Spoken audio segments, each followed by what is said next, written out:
오늘 아침 뉴스 연구소. 오늘 아침 뉴스의 맥을 짚어드리는 시간 뉴스연구소. 오늘도 두 분의 연구위원 함께합니다. CBS 김광일 기자, 뉴스톱 김준일 수석 에디터. 어서 오십시오. 안녕하세요. 예, 첫 뉴스 어디로 갈까요? 명품백 얘기는 없었다. 어제 윤석열 대통령과 한동훈 비대위원장 오찬하고 티타임도 갖고 한 2시간 37분 함께 했다면서요. 맞습니다. 비공개 오찬이면 보통은 내용이 안 나오거나 당에서 이렇게 짤막하게 소개하게 되는데 네. 어제는 대통령실에서 좀 크게 브리핑을 했어요. 그리고 브리핑을 아주 상세하게 해준 덕에 구체적으로 내용까지 우리가 알 수 있었습니다. 네. 먼저 대통령실에서 제공한 사진 한 장을 같이 볼게요. 음. 지금 유튜브 레인보우 보시는 분들 보실 수 있을 텐데 윤석열 대통령이 창밖을 가리키고 있고 그걸 한동훈 위원장이 경청하고 있는 모습입니다. 같은 곳을 바라보고 있는 사진인데 어제의 2시간 30분을 상징하는 대표 사진 하나 꼽아라 하면 다 저거 꼽더라고요. 맞아요. 네. 이게 언뜻 보면 막 국정을 같이 구상하고 막 비전 제시하는 뭐 그런 모습처럼 보이는데 사실은 창밖을 가리키면서 저기가 어린이 정원, 저기가 분수 정원, 저기가 드래곤힐 그 호텔이에요라고 네, 설명하는 모습. 그러니까 전망 가이드하는 거였다고 합니다. 네네. 그러니까 이런 사진을 공개해서 양측의 갈등이 좀 일단락됐다 이런 해석을 낳게 한 것으로 보입니다. 네. 이렇게 두 사람이 저렇게 사진 찍은 다음에 중식을 먹었고요. 네. 대화 주제는 주로 민생이었다고 합니다. 음흠. 철도 지하화 문제 같은 게 화제에 올랐대요. 그러니까 한참 대화했고 대통령이 차 한 잔 더 하자라고 해서 티타임 한 것까지 말씀하신 것처럼 총 2시간 37분을 만났습니다. 네. 근데 이제 관심이 집중됐던 부분 김건희 여사 명품백 이런 얘기는 아예 오르지 않았다고 하고요. 기자들이 계속 물어봤는데 그런 언급 자체가 없었다라는 답을 브리핑에서 하기도 했었습니다. 네. 당내에서 이 만남을 어떻게 해석하는지 좀 취재를 해봤는데 어쨌든 휴전 국면이라는 얘기가 일단은 많고요. 대통령이 한동훈 위원장 불러다가 사실상 입단속시키는 그런 그림이었다라고 얘기하는 당의 관계자도 있더라고요. 그게 무슨 말이에요? 그러니까 한동훈 위원장도 지난번에 당무 개입 프레임으로 좀 윤석열 대통령한테 한 방 먹이는 데는 성공했지만 그 이상 차별화하기는 어려울 거다. 그리고 윤석열 대통령의 성향상 절대 밀리지 않는다. 뭐 총선을 포기하는 한이 있어도 밀리는 건 절대 용납할 수 없는 사람이다. 그런 상황에서 한동훈 위원장이 뭘 더 할 만한 카드가 없기 때문에 예. 그런 상황들이 반영된 게 어제 이 그림이었다고 해석하는 경우가 있더라고요. 말하자면 정권 심판론의 벽을 넘기 위해서는 한동훈 비대위원장이 점점 거리를 둬야 하는 차별화 같은 상황인데 걸 해야 될 텐데. 대통령은 대통령실로 불러서 같은 곳을 바라보는 사진을 계속 이제 보여주는 국민들께 네. 보여드리는 이런 상황. 어제 한동훈 위원장이 저 오찬 끝나고 나서 국회로 보통 올 텐데 국회로 안 오고 바로 퇴근했거든요. 그게 이제 한동훈 위원장 입장에서 썩 유쾌한 상황이 아니었다. 좀 얼굴 붉히는 상황이었다라고 그래서 이제 조퇴하게 됐다라고 해석하는 경우도 있더라고요. 자, 김준일 에디터. 예. 어떻게 보셨어요? 일단 뭐 저 사진은 뭐 잘 찍었다, 잘 연출됐을 수도 있고 뭐 잘 찍었다라는 건데 약간 구도가 뭐라고 할까 조금 너무 현지 시찰하는 느낌? 뭐 대통령이 약간 뭐 김정은 국무위원장이 약간 현지 시찰하는 느낌? 뭐 그런 손가락 가리키는 아니 뭐 건데. 저렇게 바라보면서 그 집에 예. 온 사람한테 집 주인이 소개하는 거야. 흔한 장면이긴 합니다만 그렇죠. 상징적으로 같은 곳을 보면서 우리는 화합하고 있다. 이런 걸 좀 보여주고 싶었던 그러니까요. 뭐 이런 느낌이 나요. 그러니까 어쨌든 이거가 이제 기획된 의도나 이런 것들이 좀 명확해 보이는 거죠. 김건희 얘기 안 했다. 실제 안 했을 겁니다. 그리고 배석자가 많고 네. 굳이 김건희 여사 뭐 얘기나 이를테면 공천 얘기를 여러 사람이 있는 데서 뭐 이렇게 할 이유도 없고 그건 뭐 따로 하면 되잖아요. 그러니까 굳이 이제 안 했다라는 거를 강조를 한 거고 민생 얘기 많이 했다라는 건데 철도 지하화 얘기, 그러니까 그 공약을 가지고 내일 이제 수원으로 한동훈 비대위원장이 간다라는 거예요. 이게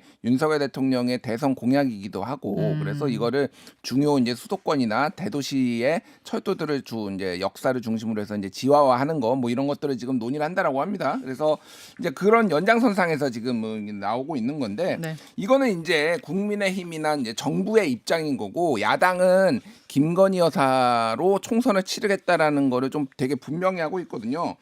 어제 일단은 뭐 이게 동아일보가 보도를 한 거는 네. 설 연휴 전에 윤석열 대통령이 김건희 여사 명품백 논란 입장을 낼 것 같다.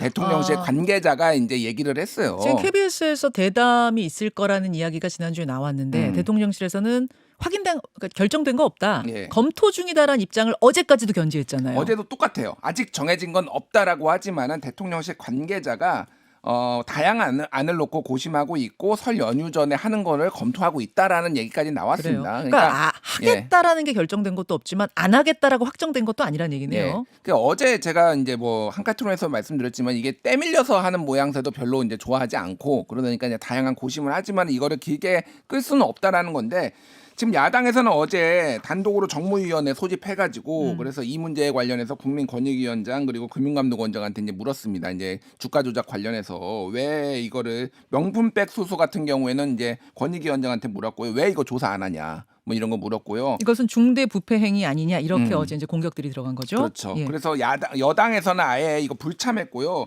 그리고 어제 또 민주당은 네. 김건희 여사 주가 조작 의혹 및 명품백 진상 규명을 위한 수사 촉구 1000만 서울시민 서명운동본부 발대식을 열었습니다. 그래서 이제 서명운동으로 대국민 이제 선전전 이런 거를 하겠다라는 겁니다. 거기에다가 이제 어제 중앙일보가 보도를 한 건데 김건희 특검법을 총선 뒤에 표결하는 거. 재의결이요? 예, 재의결을.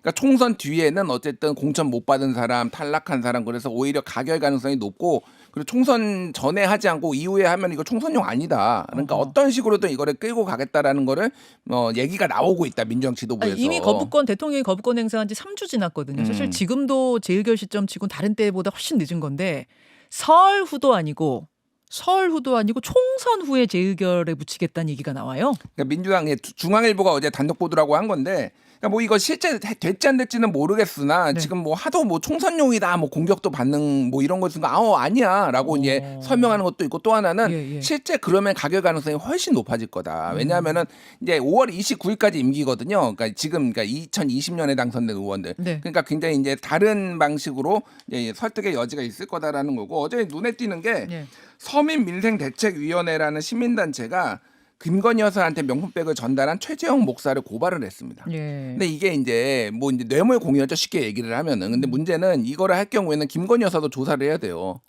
참고인 조사를 해야 됩니다. 그러니까 이거가 이제 어떤 식으로 그냥 실제 수사가 들어갈지 뭐 이런 것도 좀 지켜봐야 될 것 같습니다. 알겠습니다. 다만 중앙일보가 보도한 민주당이 재의결을 총선 이후에 할 거라는 데에 대해서는 민주당의 다수 지도부 관계자가 절대 아니다. 한 번도 검토한 적 없다. 이렇게 얘기하긴 했습니다. 기사를 부인했다는 얘기죠. 거기까지 소식 일단 전하면서 두 번째 이슈 넘어갑니다. 검사 탄핵 심판 개시. 이정섭 검사 얘기죠. 그러니까 여러 비위 의혹으로 국회에서 탄핵소추안이 가결이 됐는데 재판이 시작되는 건가요? 그러니까 본격적인 심리가 시작된 건 아니고 어제 변론 준비 기일이 있었습니다. 그러니까 준비 기일은 당사자 출석 의무도 없고 해서 어제 양쪽 다 대리인단이 출석을 했고요. 하면서 뭐 장 외에서 언론의 입장 밝히면서 여론전을 펼쳤습니다. 이정섭 검사 측에서는 기자들한테 입장문을 냈는데 아니 우리가 법 다 봤는데 검사를 탄핵할 수 있는 근거 규정 자체가 없다. 법이 없는데 무슨 재판이냐. 각하 처분해야 한다. 이렇게 주장을 했어요. 법이 없는데 그럼 탄핵소추안이 가결됐다 이런 얘기인가요? 좀 정확히 봐야 되는데 국회가 탄핵소추안을 가결할 때 논리는 검찰청법 37조였거든요. 검사는 탄핵이나 금고 이상의 형을 선고받은 경우를 제외하고는 파면되지 않는다.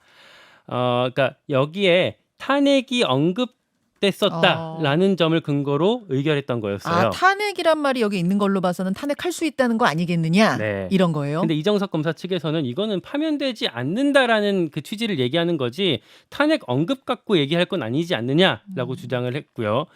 여기에 대해서 어제 국회 측 대리인은 그렇지 않다. 헌법에는 분명히 검사가 탄핵 대상의 하나로 규정돼 있다라는 정도로 얘기를 했는데 요거 민주당이 조금 더 확인을 해보니 그러면 이정석 검사 측 논리대로라면 이 법은 탄핵이 아니면 파면될 수 없다라는 거 아니냐. 그러면 이제 결국에는 이 논리대로라면 파면도 탄핵도 다 할 수 없다는 얘기냐. 그 법 자체가 그렇게 되면 말이 안 된다라는 취지로 반박을 하더라고요. 야, 이제 그 부분이 쟁점이 되겠네요. 탄핵 가능하냐. 또 하나 어제 상황을 지적해야 될 게 뭐가 있냐면 국회 측에서 자료 준비가 아예 안 됐대요. 그러니까 비위를 입증하려면 객관적인 자료를 헌재에다 제출을 해야지 이제 재판관들이 심리를 할 텐데 그렇죠. 언론 보도만 모아갖고 제출을 했다고 합니다. 그래서 어제 재판관들도 이거는 증거라고 보기엔 좀 부족하다. 사건의 일시, 장소, 행위 이런 것들이 아예 제시되지 않은 것도 있다라는 식으로 지적을 했고요.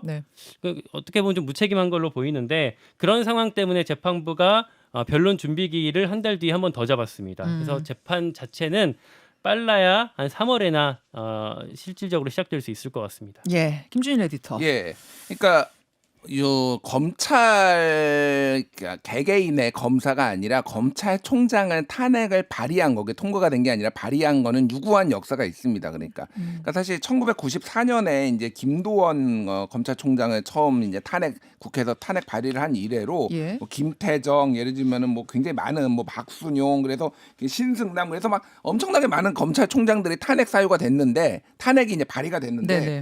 그거의 모든 근거는 방금 얘기했던 37조 신분보장 검사는 탄핵이나 금고 이상의 형을 선고받은 경우를 제외하고는 파면되지 아니하며 징계 처분이나 적격 심사에 의하지 아니하고는 해임, 면직, 정직, 감봉, 견책 뭐 이런 거를 할 수 없다 이렇게 돼 있거든요. 탄핵이라는 용어가 있다. 탄핵이란 용어가 있지만은 사실은 여기에 검사의 징계에 탄핵이란 게 없습니다. 근데 문제는 여기에는 신분보장에는 있지만은 그러니까 이게 사실 이거를 입법을 그래서 하려고 그동안 국회에서 3번 정도 발의가 됐다가 이게 통과가 안 되고 통과가 된 거예요. 왜냐하면은 신분보장에는 탄핵이 적혀 있는데 왜 징계에는 탄핵이 없느냐라는 거예요. 어허. 그러니까 이거를 이제 뭐 법이 약간 미비한 부분이 있다라고 이제 일부 이제 법 전문가들도 얘기를 하고 있는데 예. 이거를 이렇게 공개적으로 특히 탄핵 대상이 된 사람이 꺼낸 건 처음입니다. 그러니까 이게 굉장히 공격적인 부분인 거죠. 사실은 그동안은 수세적으로 했다라고 하면 이건 아예 법적 근거도 없다라고 이제 주장을 공격적 문제 제기가 있었다. 공격적 문제 제기가 있어서 이게 생각보다 좀 논란의 소지가 될 것 같고 만약에 이제 헌재가 어떤 판단을 하느냐에 따라서 예. 후속 입법 조치가 있든지 아니면은 이게 문제 제기가 좀 될 것 같아요. 이게. 예. 탄핵당한 이정석 검사 재판이 시작이 됐고 쟁점은 이런 것이다. 저희가 짚어드렸어요. 다음으로 가죠. 기아 김종국 감독 구속영장. 프로야구 기아 타이거즈의 김종국 감독에 대해서 구속영장이 청구됐다. 스포츠에 관심 있는 분들은 뭐 이게 굉장히 지금 뜨거운 얘기입니다만 관심이 별로 없었던 분들은 이게 무슨 얘기야 하실 거예요. 저도 어제 깜짝 놀랐는데요. 중앙지검에서 공지가 나왔어요. 예. 이렇게 딱 나왔습니다. 기아 타이거즈 야구단 A 전 단장과 현 감독 B에 대한 구속영장을 청구했다. 현 감독 B라 그러면 뭐 실명이 그냥 나오는 거잖아요. 그렇죠. 지금 감독이니까. 그리고 KBO 한국야구위원회가 수사 의뢰한 사건과 이 사건 수사 중 추가로 확인된 배임 수재 등의 혐의다라고까지만 나왔거든요. 예. 이게 뭐냐면 설명을 드리면 장정석 이제 기아 타이거즈의 단장이 작년에 FA 자유계약 선수 협상 과정에서 박동원 포수한테 뒷돈 요구했다라는 얘기가 있었거든요. 이건 원래 있었어요.